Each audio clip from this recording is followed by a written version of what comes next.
All right, hello class. We are going to talk today about drawing circles. And I know you're probably thinking, oh my goodness, I already know how to draw a circle. I learned that in kindergarten.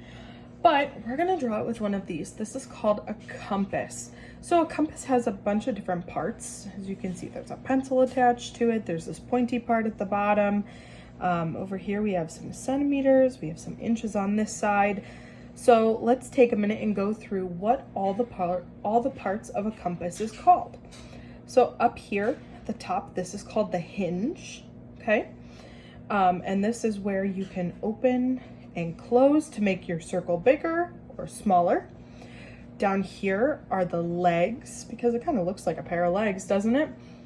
This is where you will be able to put your needle down and spin it around and make a perfect circle. And then of course I just gave it away right here. This is the needle, the compass needle. And these are your parts of a compass. All right, so we're gonna start our circle off here. Since I don't have an exact radius of how big our circle needs to be, I'm just going to put the needle down in the middle of the paper and I'm going to grab it by the hinge and twist, oops, making sure that I'm getting it all the way around. And I'm not lifting that needle off the middle of the paper because that's how we know that this is going to be a perfect circle.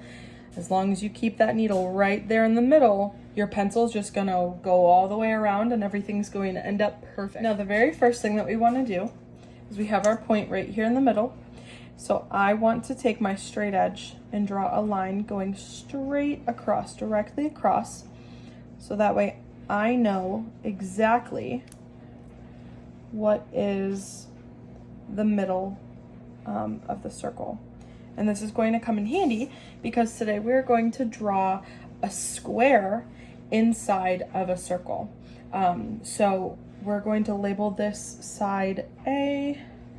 We'll label this one C. And in order to make sure that we are doing everything correctly to make this square fit perfectly inside of this circle, I have my compass and I'm going to stretch it just a little bit past where we, oops, that's a little too much, where we just were for our points. So here I'm lining it up with our points. Hope you can see that. We're lining it up right here with our point. And now I'm going to take my point right here. I'm going to spread it out just a little bit more than halfway. And I'm going to draw an arc. This is called our perpendicular bisector. And this is going to help us make sure that we get a perfect square that fits right inside of our circle. So I'm going to do the same thing on the other side. I'm putting my needle point on A and I'm going to go just a little bit past halfway. I didn't adjust this compass, so it's the exact same as it was for the first arc. There we go. So now that I've created these arcs, I'm going to take my straight edge again and I'm going to draw a line straight down the middle. Very similar to what we did here horizontally, we're going to draw this one vertically.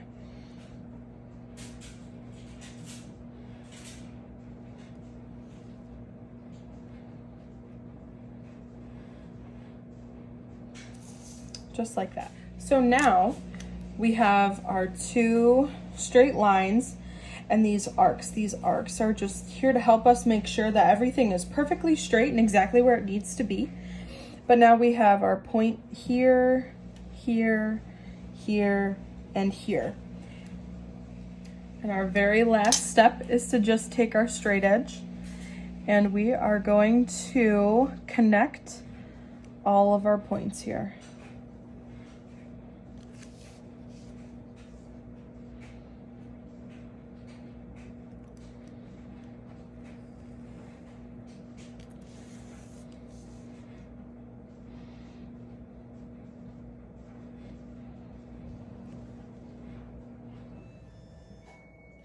And once we have all of these points connected, you will see that right in the middle, we have a perfect square right inside of our circle.